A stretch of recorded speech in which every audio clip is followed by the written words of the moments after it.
Assalamualaikum anak-anak, selamat pagi. Baiklah, sebelum kita mulai pelajaran pada pagi hari ini, alangkah baiknya kita berdoa. Ayo kepada ketua kelas, silahkan dipimpin doanya. Ya, waalaikumsalam warahmatullahi wabarakatuh. Gimana kabarnya anak-anak pada pagi hari ini? Sehat? Alhamdulillah.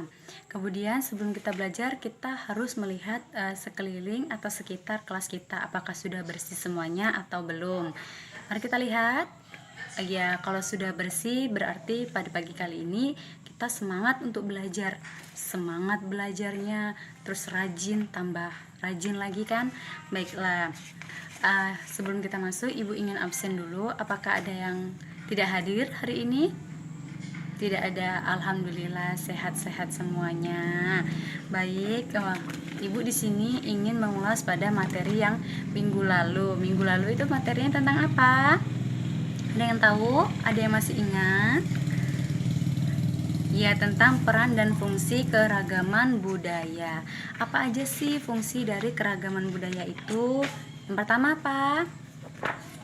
Ya, sebagai daya tarik bangsa asing. Yang kedua apa? Mengembangkan kebudayaan nasional. Yang ketiga, tertanamnya sikap toleransi. Yang keempat, saling melengkapi hasil budaya. Yang kelima, ada mendorong inovasi kebudayaan. Nah, sebelum kita lanjut, Ibu ingin bertanya, siapa yang tadi malam belajar anak-anak? Ada yang belajar? Oke, selanjutnya kita masuk kepada konflik dalam kehidupan sosial. Nah, ada yang tahu apa itu konflik?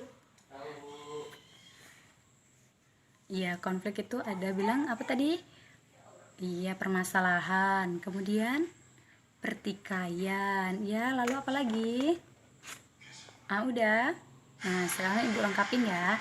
Jadi, pengertian konflik itu adalah pertikaian atau pertentangan yang terjadi dalam kehidupan sehari-hari atau kepada masyarakat, baik itu dalam individu dengan individu, individu dengan kelompok, kelompok dengan kelompok ya. Ada yang tahu nggak sih contoh pertikaian atau pertentangan antara individu dengan individu? Ada yang tahu? Ya, contohnya adalah permasalahan antara teman sesama kelas. Kalau ideanya individu dengan kelompok, ada yang tahu? Enggak? Masa nggak ada yang tahu sih? Apa ayo? Oke, antara majikan dengan pembantu atau buruh tani atau perusahaan dengan para buruh taninya. Yang ketiga ini adalah kelompok dengan kelompok. Apa sih yang berkelompok ini? Apa contohnya? Ada yang tahu? Ya, contohnya itu seperti pedagang kaki lima dengan para petugas Satpol PP atau penertib ya, penertib jalanan. Nah, kemudian apa sih faktor bisa terjadi konflik? Apa sih faktor penyebab konflik itu? Gak mungkin ada konflik kalau tidak ada faktor yang menyebabkan. Ada yang tahu itu apa faktornya? Apa aja? Iya, bagus kamu. Yang pertama ada perbedaan individu. Ada lagi apa lagi? Perbedaan latar belakang kebudayaan. Kemudian yang ketiga, perbedaan kepentingan. Yang keempat, perubahan-perubahan nilai yang cepat. Nah, ada yang tahu nggak sih apa contoh dari perbedaan individu tadi? Ada yang tahu? Ya, kepada kamu, apa itu contohnya? Ya, bagus sekali, pintar. Nah, contohnya tadi yang dibilang sebut pada temannya itu contohnya adalah perbedaan pendapat sesama teman sekelas ketika guru bertanya. Pasti kalian di pikiran kalian itu sudah memiliki pendapat yang berbeda-beda, tidak mungkin memiliki pendapat yang sama. Yang kedua, perbedaan latar kebudayaan. Apa sih contohnya? Ada yang tahu? Latar belakang kebudayaan. Nah, budaya menurutnya itu gimana? Di pikiran kalian apa yang terlintas? Berikan contohnya. Ada yang tahu? Iya, wah pintar sekali kamu. Contohnya itu tadi misalkan kita menggunakan bahasa ya atau ungkapan. Ya, contohnya kalimat kau. Nah, kau di dalam bahasa atau dalam orang Jawa itu kalimat yang sangat kalimat kasar. Nah, sedangkan dia orang Batak, kalimat kau itu sudah merupakan kalimat yang biasa-biasa saja. Nah, kemudian yang ketiga ada perbedaan kepentingan. Apa sih contoh dari perbedaan kepentingan ini? Perbedaan kepentingan itu berarti ada salah satu pihak yang merasa dirugikan sehingga mereka terjadi sebuah konflik, dan mereka akhirnya apabila masukan mereka tidak diterima oleh para yang berkonflik tadi, mereka akan melakukan demo. Contohnya apa? Banyak loh di masyarakat. Ada yang tahu? Nggak ada. Nah, contohnya itu ada sebuah desa X ya, ini ada sebuah instansi perusahaan atau instansi pabrik, dia ingin membangun pabrik di desa X tadi. Nah, tapi karena kepentingannya itu berbeda kan, kalau instansi tersebut merasa membangun pabrik itu mendapatkan atau menghasilkan sebuah menghasilkan pemasukan yang besar gitu kan. Dia membuat penting dia itu ada lapangan kerja juga, bisa menambah karyawan. Tapi bagi desa X tadi, kenapa mereka merasa dirugikan? Karena tadi tuh adanya pembuangan limbah yang mengakibatkan sungai-sungai menjadi tercemar dan kotor. Kemudian tuh berisik suaranya itu juga mengakibatkan atau merugikan masyarakat, sehingga masyarakat yang di sekitarnya itu merasa terganggu. Nah, kemudian yang terakhir adalah perubahan nilai yang cepat. Gimana sih perubahan nilai yang cepat itu? Ada yang tahu nggak sih? Nggak ada ya? Oh yaudah, sekarang ibu kasih tahu ya. Perubahan nilai yang cepat itu perubahan dari yang positif tiba-tiba ke negatif kan. Perubahan itu dia cepat sekali, seperti kayak cara berpakaian. Dulu zaman dahulu orang berpakaian itu sopan kan, tertutup. Sekarang nilai sudah berubah, sudah mengikuti ala kebarat-baratan. Nah, kemudian setelah ada penyebabnya pasti ada akibat dari konflik tadi itu ada yang positif dan ada yang negatif. Nah, kalau penyebabnya yang positif itu apa? Ada yang tahu nggak penyebabnya apa? Kalau yang baca buku tadi malam pasti dia tahu. Apa? Hayo. Oke, yang pertama meningkatkan solidaritas sesama anggota kelompok. Kenapa Bu? Kok bisa mereka itu malah solidaritasnya itu meningkat? Kenapa? Kan mereka sedang berkonflik. Nah, begini.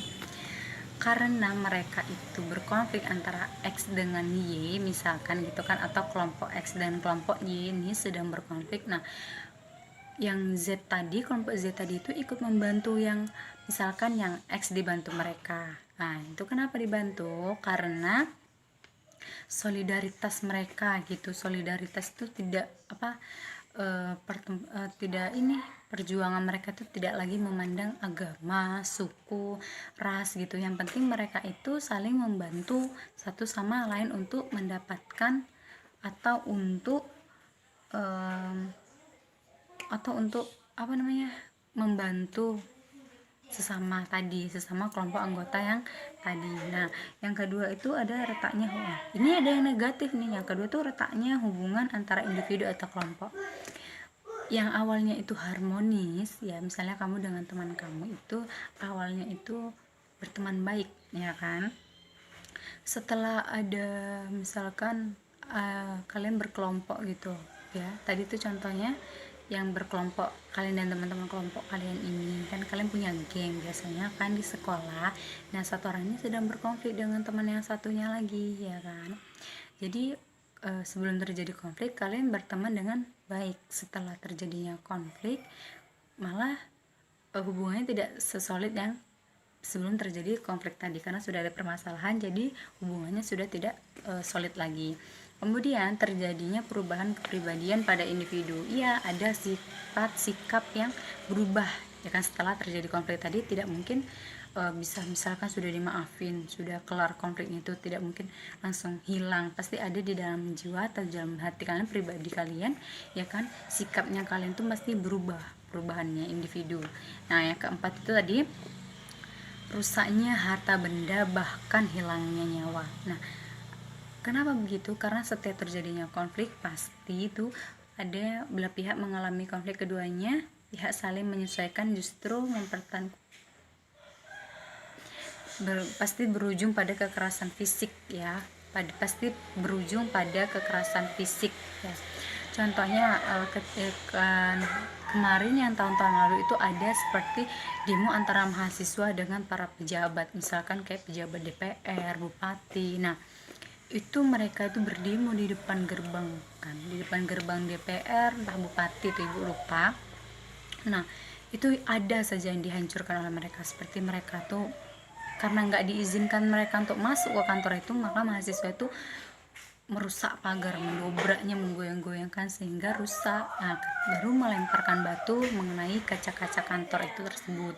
Nah, itu sudah merusakkan barang-barang ya, itu rusaknya harta benda sudah dirugikan. Nah, ketika mereka tidak diizinkan masuk kan, itu ada kayak adu-adu tenaga oleh para kepolisian, ada yang sampai terinjak-injak bahkan sampai meninggal dunia. Nah, terus setelah terjadinya ada penyebabnya, ada penyebab, akibat, pasti ada cara. Nah, ada cara supaya tidak terjadi konflik. Gimana sih cara menangani konfliknya, Bu? Nah, yang pertama itu adalah menghindar ya. Yang pertama adalah menghindar. Menghindar tuh kenapa? Dia gimana ya? Menghindar atau malah menjadi seperti kayak gini loh, udah nggak usah dilanjuti konfliknya, males mengalami pertikaian atau ribut-ribut gitu biasanya gitu kan. Nah, itu menghindar supaya nggak ikut-ikutan. Yang kedua, memaksakan kehendak. Memaksakan kehendak itu ada yang berusaha